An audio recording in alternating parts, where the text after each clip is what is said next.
when you use the word ontology, this is saying quite a lot, particularly as there are only four, and we've all got to be one of them.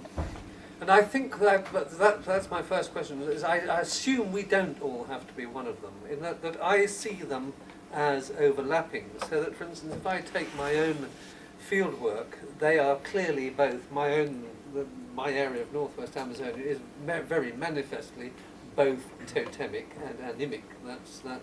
It also strikes me that I only have to go just downriver to Gachet and other people's work, and you find a wonderful example of analogical thinking where, I mean, we're speaking insiders jargon, but here are people who map every single bit of the house onto every single bit of the garden and vice versa. So, and possibly not coincidentally, these are hierarchical people. So that it seems to me that these three they're coexisting, they're not mutually exclusive. That leads me to a problem which is really the specification. I mean, it leads to various questions then, which is that when we call these ontologies, you're suggesting something big, because we need to specify the context. And I wonder whether, and this is a sort of subsidiary question, is that I'm trying to argue that probably I could provide cases amongst in Northwest Amazonian groups for contexts in which we see analogical ontology, totemic ontology, and animic ontology, and I suspect probably, but this is where the cognitive scientists get going, is that if we specify these contexts, there are occasions when I think, but I couldn't prove this, that the guys who I go hunting with, sometimes they say, Stephen, you see that jaguar over there? See the jaguar over there? He's saying, help, help, help, this jaguar's coming to kill us. But at other times, they just shoot it dead, and it's just a damn jaguar. Completely agree, yes. So that it all depends. So that, I mean, there's a question which goes down to the sort of work that people have been doing. In other words, there are people, the sort of Pascal Boyer and Maurice Bloch and others are really saying, well, we are wired up in the same way underneath. So that poses again this question of ontology. That it seems to me a problematic notion, and that's really my point. All right. I make a clear distinction between what I call the mode of identification and an ontology. An ontology is the perfect realization of a mode of identification. But the modes of identification are in fact distributed among every one of us. And even now, even here, although we are immersed in naturalist ontology, in some contexts, as you say, we have reactions, animic reactions, or totemic reactions, or analogic reactions. Children's literature. I mean, some people think that they look in the paper to see what the revolution of Venus or Jupiter, and they think it will have an influence on what they are going to do tomorrow. And in France, apparently 70% of people think or believe that it has an effective influence. Doesn't mean that the 70% of Frenchmen are analogic in that sense.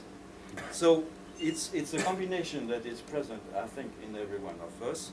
But the forms of socialization in which you are raised are actualize one of these as the preferred, the dominant way to perceive things in the world, to operate discontinuities, to select striking elements in the world, what I call schema, and what I borrow from cognitive psychology, what cognitive psychology calls schema, as a matter of fact.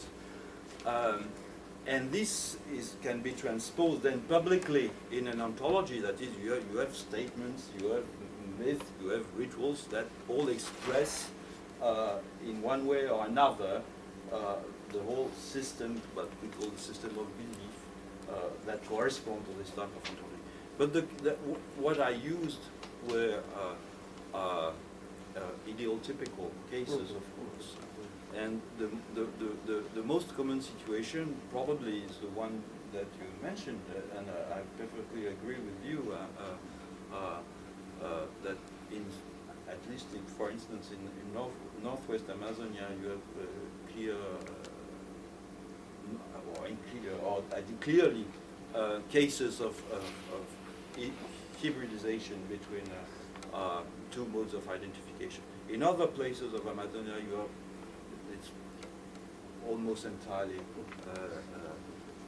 endemic. I think the case of Australia also is very neat. There are all other cases, especially in North America, of quite clearly, quite neat totemism in the sense that I expounded. But Australia is in itself an ideotypical case. There are places where the combination is very difficult in the sense that, and this is the case with Melanesia, for instance. Melanesia is a nightmare for me because of the complexity. That was my next question. But Marilyn is in the audience. So there are very clear cases of animism, for instance. In the Great Plateau area, around the Mount Bolsavia, the Kaluni, the Kaswa, etc., are extremely endemic, and they are almost Amazonians. In other cases, they are very analogic. But the standard thing is a mixture there. So that's my answer. Yes. So it has of course an influence on the question of the collectives. What I present is a typical case. I mean the typical forms of collectives, but probably, and I haven't entered into that, you have also mixtures of forms of collectives linked to this.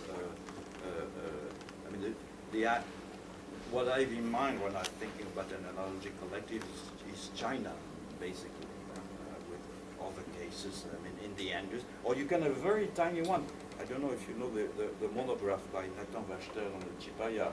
Well, it's a group of, I think there are 1,700 in the islands of Bolivia, but it's a perfect analogic collective. But in many other cases, yes, there are complexities, but it's. I mean, I think that the basic thing is to make bold proposals, and then have to look for what doesn't fit in. Otherwise, if you obsess by singularities, as I said, you will have to wait a long time in order to make some sense of the world. Yeah, just a very quick question. Is your classification of these different modes of identification itself naturalistic? Oh yes, it is, of course. Yes, of course, by all means. You can't escape from your building. Yes, indeed. David. My question is perhaps follows on from Stephen's question.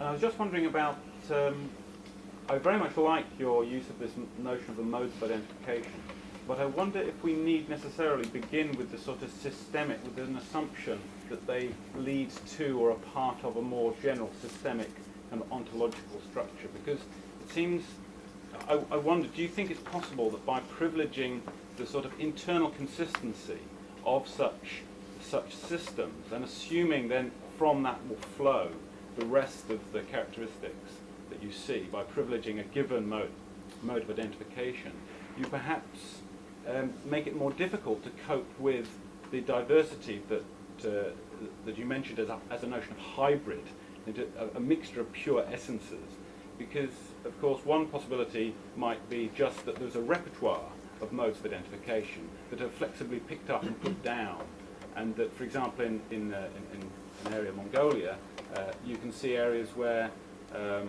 you have some sort of animistic modes of identification in use through so-called shamanic practices as part of a much more general Buddhist analogical sort of approach, and need either of them be dominant. In fact, as you were saying, such modes of identification are found in all sorts of societies alongside each other. So need we choose or privilege one of them? Couldn't we just say these are repertoires which particular historical, cultural moments lead to particular kinds of mixtures of use, a sort of practice-oriented. Through the practice of identification, we get the possibility for making systematic descriptions, but that's not the same as starting with a sort of cognitive system which then is mapped out in practice every time. Yes, I agree. It appears as a repertoire for the people who use them, but for me, I present it as a typology because that's how I worked on it, and to work on a typology, you need criteria to distinguish the different elements that are within this typology and the possibility of passing from one element to the other and the contrasting properties between one type and the other, etc. So in this way, of course, it appears extremely schematic. But I entirely agree with you that these appear as properties, as repertoire properties. The people in Siberia, which you mentioned, is extremely interesting in that respect. Morton Peterson mentioned precisely the distinction between northern Siberia and southern Siberia, using some of the categories that I devised and Riveros de Castro also, contrasting anemic northern Siberia to what he called totemic southern Siberia. I agree with the distinction, but I think it's anemic northern Siberia and analogic southern Siberia, with numerous forms of transition also between, and forms of transition also between northern North America and the other side of the Strait of Bering, the Chukchi, for instance. Many elements among the Chukchi that are very close to what you get on the other side, but also tiny elements that become to change, not least the raising deers. So some areas like this are fascinating because precisely they show that you can choose to treat them as groups of transformation, let's say, in the Lévi-Straussian sense, or perhaps evolution of one formula going or diffusion or whatever. I mean, it's open, but it's intellectually very challenging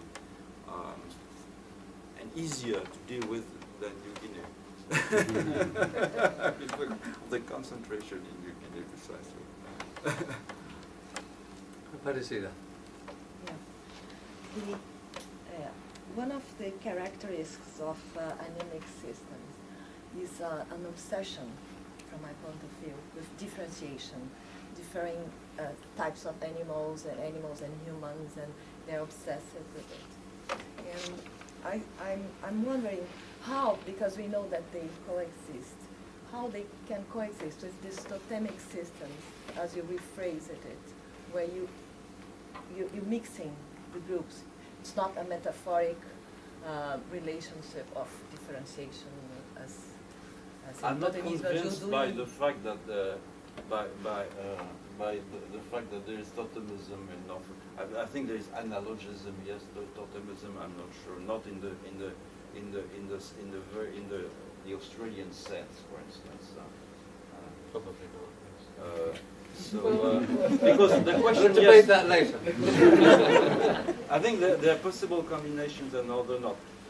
One that comes to mind immediately as a combination, and not to answer your question, but it's a transition from analogism to naturalism, because that's the best minds of the past 2 centuries have been thinking about this, because that's how modernity emerged. And there's a lot of the history of science, the history of philosophy is replete with these discussions, and not to say history of institutions and so on, discussion of this transition. And so the combination is possible. I think, as you said, that the combination of animism with standard totemism is much more difficult, except perhaps in some bizarre forms of totemism. Frank Speck wrote a paper many years ago, the beginning of the 20th century, on game totems among the Algonquians. The Penobscot, in fact. The Penobscot had no descent groups, but they had they had local groups which associated with a specific animal that they hunted or fished, either for their subsistence or for trade.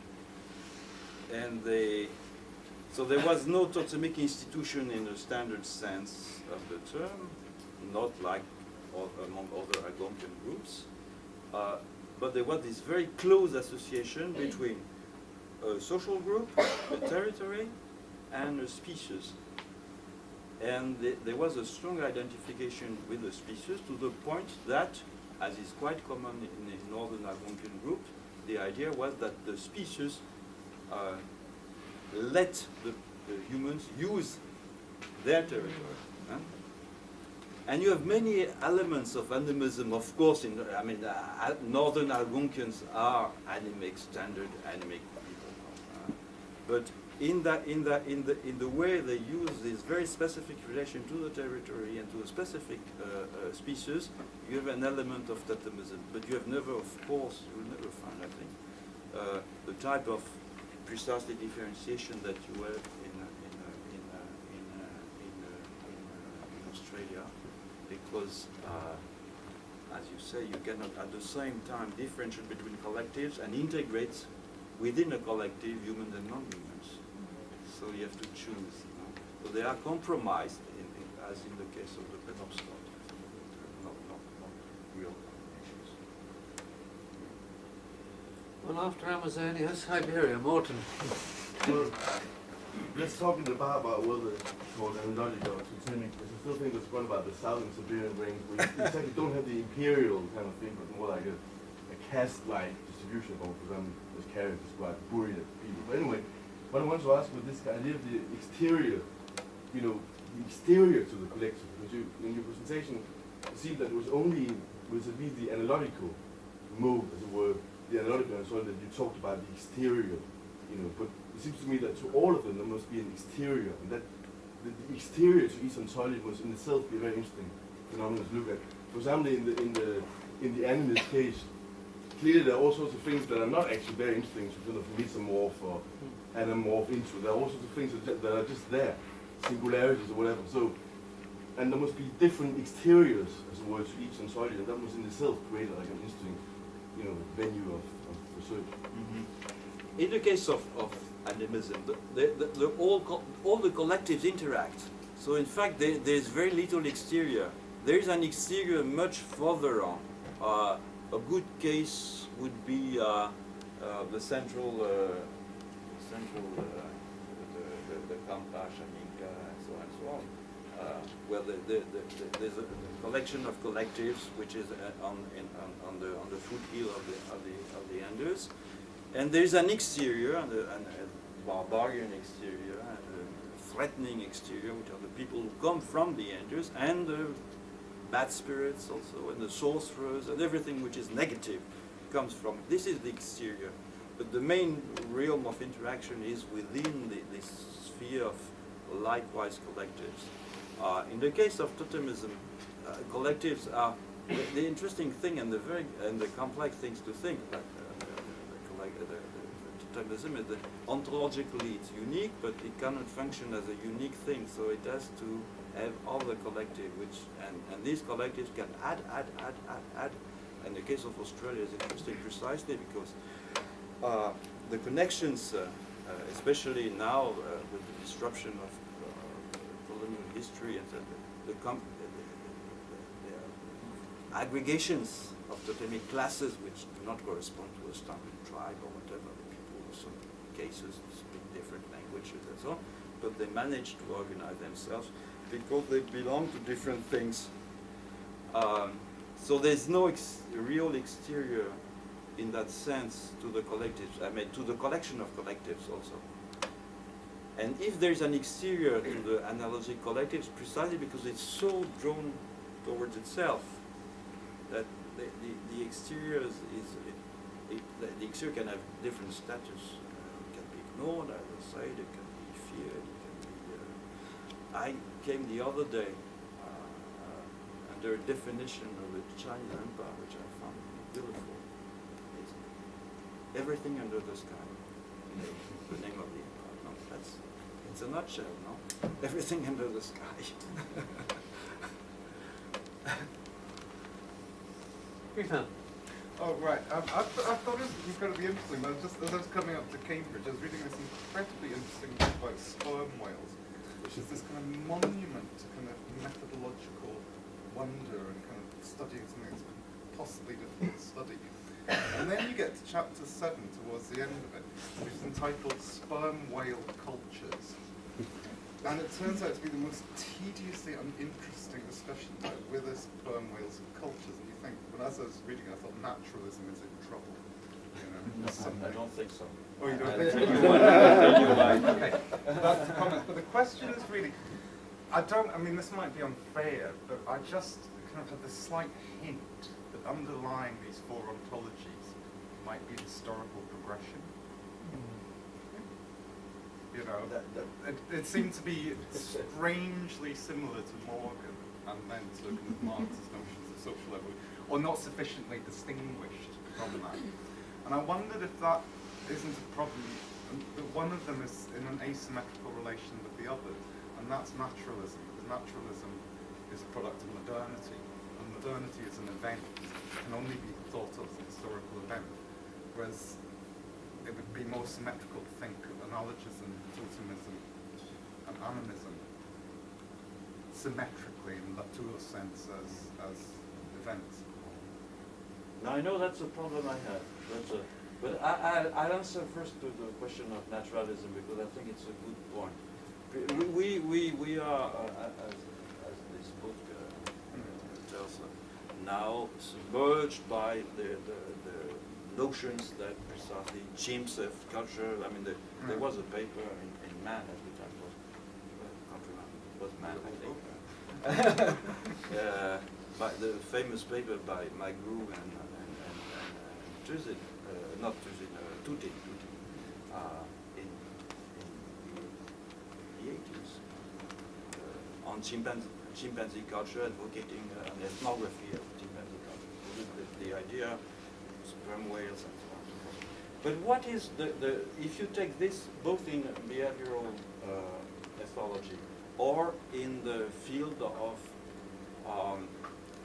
ethics, environmental ethics or animal rights and so on and so forth, most of the time the criteria that is used to grant either rights or culture, etc., to non-human animals is precisely what they have in common with us, not in terms of physicality, but in terms of interiority. I mean, because they have, yes, they have a theory of mind, yes, they have meta representations, yes, they have whatever, and so they can belong to the club. But this does not dispel the idea that the basic characteristic of naturalism is that. It's only a tendency to introduce new members in the club. The other thing, yes, is a thing that troubles me, but I don't have an answer. I don't have an answer. But I don't see any other case where there was a public ontology, let's say, that was so clearly naturalistic elsewhere. So one may wonder why it took so long to emerge in that form. And the problem, of course, that it's unique. It's unique in the sense that it emerged in some place, and then dispersed. But you could say also that the ideal typical totemism is unique in the sense of Australia being unique also, with other forms that are only less that are much less clear than Australia. But as I say, I think of this as a typology. It's more a heuristical device in order to try to think differently about all these things we've been thinking for a long time, and to displace the angle of analysis of things. Rather, I'm not obsessed by clinging to these categories. I'm not obsessed by the idea of introducing new categories. But if you can change the perception that we have of relationship between elements in the world, the way they coalesce, the way they organize their interactions and so on, maybe it's a progress. I would have many things to add, but I would spare you. In particular, I think that these modes of identifications also define a certain type of subject, not the universal naturalistic subject, perhaps, but each one of them and an epistemic point of view. Marx said humanity only suppose that asks itself the question that it is able to ask. And I think it's quite true. But if you have to add to this that humanity, that some portions of humanity have wondered about have asked different questions, and other portions of humanity, hearing the answers, thought that these were answers to their own questions. And of course, it's a lot of cultural misunderstandings as so I think that because of these different ways of perceiving aggregates in the world, the questions are different. And we shouldn't mistake the questions that other people ask for the question that we ask ourselves and answer by our own answers to different questions. I think all this perhaps may lead to posing different questions. But I think it's more a propedeutic exercise. I don't want to push my word. Ludwig. Thank you very much for the paper. I enjoyed it very much. And what I wanted to ask you about is, well, after one question, we appreciated that all the account is in fact part of naturalistic ontology, which is beyond discussion in a way, and otherwise you won't be able to talk about hybridity because it implies something that is hybridized afterwards and so on. And then following Stephen's question, you actually described these four ontologies as not being exclusive, but you said that they are present in every one of us. But the question, of course, Not is the ontology, the modes of identification. the modes of identification. But then, of course, the question is who us is in the context of talking about whether some Everybody, things are every human. every human, Yes. right? So, which corresponds with naturalistic ontology, say, distinguishing humans from non-humans, and of course, this might become an attribute of mind as opposed to the attribute of the world. So, we might end up in this trap and, in a way, denunciate what you claimed were ontologies into properties of mind instead of the world, in a way. And that follows my question, what we can do to our own ontology when we are trying, from its point of view, appreciate that it's not exclusive, that there are some other modes, other possible ontologies, and whether it's at all possible in a way, if you know what I mean. Not sure. I don't like the word mind.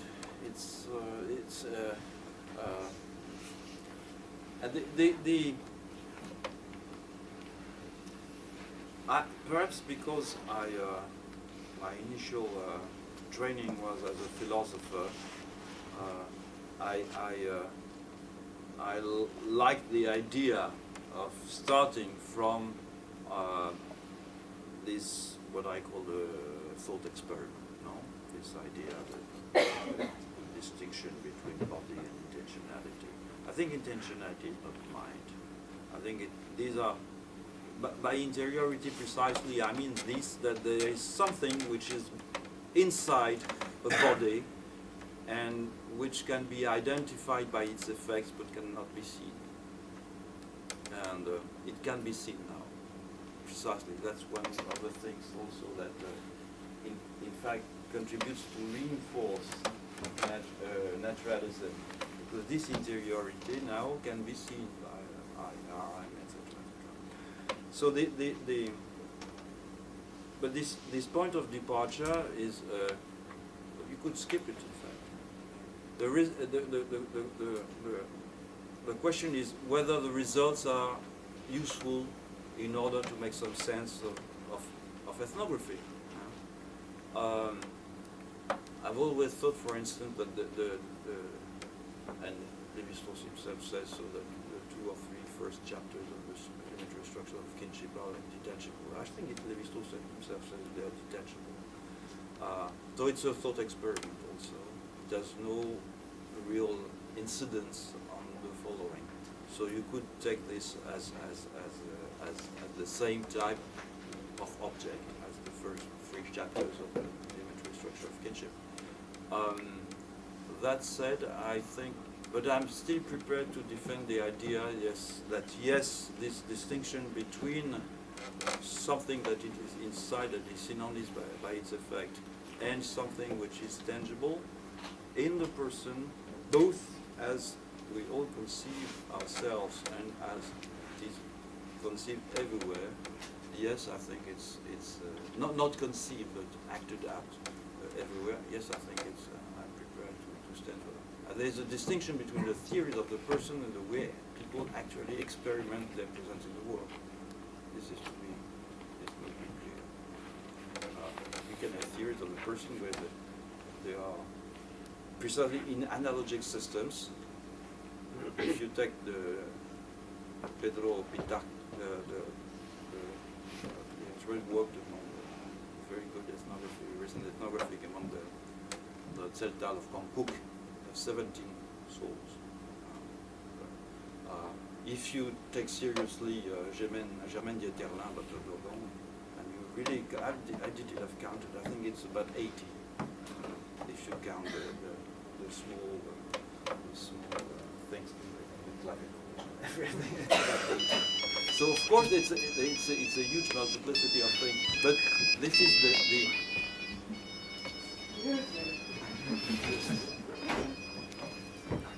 but this doesn't prevent a standard dogma of experiencing probably this duality. I think, in spite of all these multiple components of the person. Marilyn. Thank you for that. It was, of course, exhilarating, as one might expect. And I think that for you to actually get us off the hook of regarding the nature-culture axis as a kind of baseline to which everything must refer is actually a really helpful move forward. Little niggle at the back of my mind. I wonder if there isn't something of a collusion between the Amazonian fascination between the difference between human and non-human and Western philosophical notions of humanity. Because somehow listening to you speak, I feel rather elevated. I feel we're in the presence of important things. Whereas when I look through my Melanesian eyes and want to say what about gender, somehow I trivialize things. Everybody will groan and say gender. Doesn't carry the resonance of the connections that you've made between Western philosophy of humanism, if you like, and the human-animal distinction. If I could just intrigue you for a moment with the notion of gender, I think actually that many of the operations of objectification that you're talking through is done in Melanesian societies through gender, where the contrast is precisely between sameness, same sex, and opposite sex, because of course difference isn't the opposite of sameness. Difference is already a relation because it already necessitates, as it were, an engagement of different entities. I think you might want to add that to your ontological compasses. Yes, thank you, Marilyn. I think we have had this part of this discussion for especially some years ago in Newcastle, comparing Amazonia and Melanesia. And I think that perhaps precisely one of the reasons of my puzzlement with Melanesia is the fact that gender is used there as a tool, a very specific tool, which is used differently elsewhere, or not used, or little used at least. And this, as you say, introduces complexity. Yes, a great deal of complexity. I entirely agree. Yes. It's one of, I mean, there are different. If I believe more or less what I say, which is the case, I think that then it has possibilities. And among the several possibilities, precisely, there was this aspect that I wanted to explore, that is gender relations, and perhaps kinship also, in a technical sense. And another one, perhaps, which I'm going to explore in the next years, because it's something which is rather new to me, and then I like to discover new things. It's the ways of figuration, of depiction, corresponding to this four modes of identification. The impression that they correspond to four very different modes of depiction. So that's one of the things. It's in that sense that I find it personally practical, because it helps me to think in different ways of organizing very different things, very different sectors or spheres of human activity. But I think gender, yes, would be the central aspect. Thank you, Marilyn. Andrew. My name is Hugh-Jones, so I'm probably I worked in a place known for its study of minds. You'll have to speak up a bit. Yes. I worked in a place known for its study of minds. At the same time, they employ analogic practices. In fact, the moieties, the totemic moieties and the ritual moieties are conceptualized as a pair of brothers.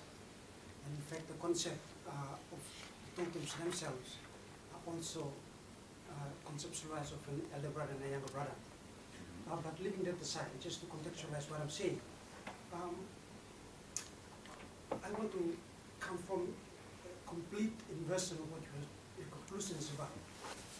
Because you said that sociality is not a given.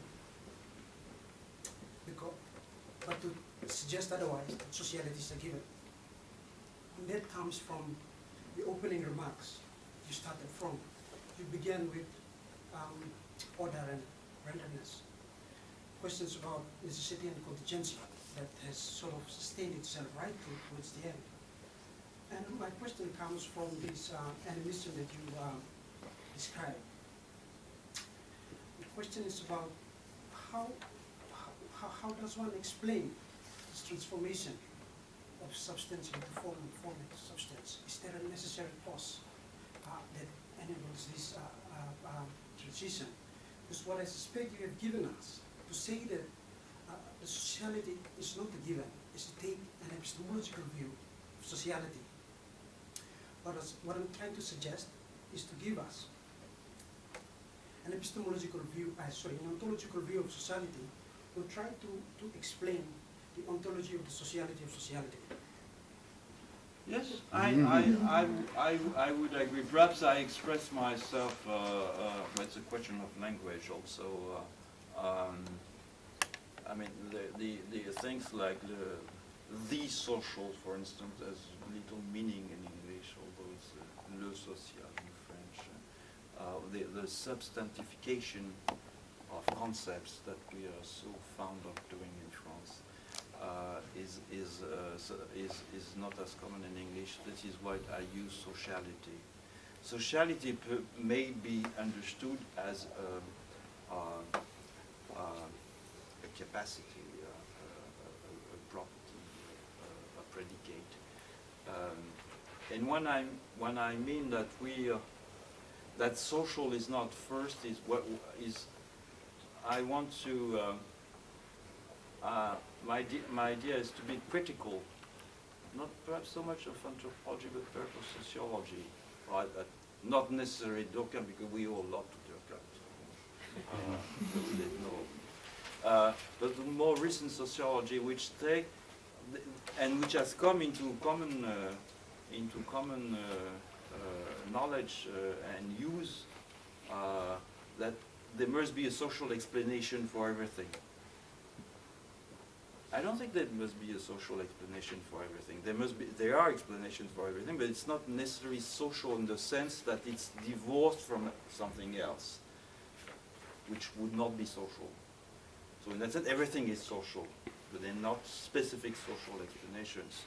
And this is why, perhaps in a provocative manner, I started with the idea that these modes of identification, which are in fact not social because they stem from this thought experiment where there is only, and to borrow another Husserlian concept, it's an anti-predicative experience in the sense that it's before the existence of a given subject. The subject is not constituted in this experience where it distributes properties. It's anti-predicative.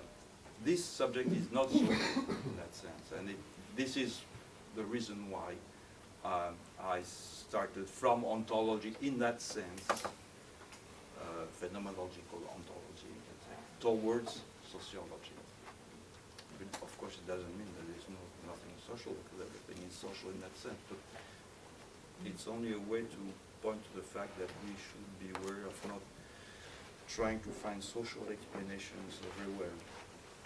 Especially because society precisely asks us and sociologists to find sociological explanations to everything. I don't know if it's...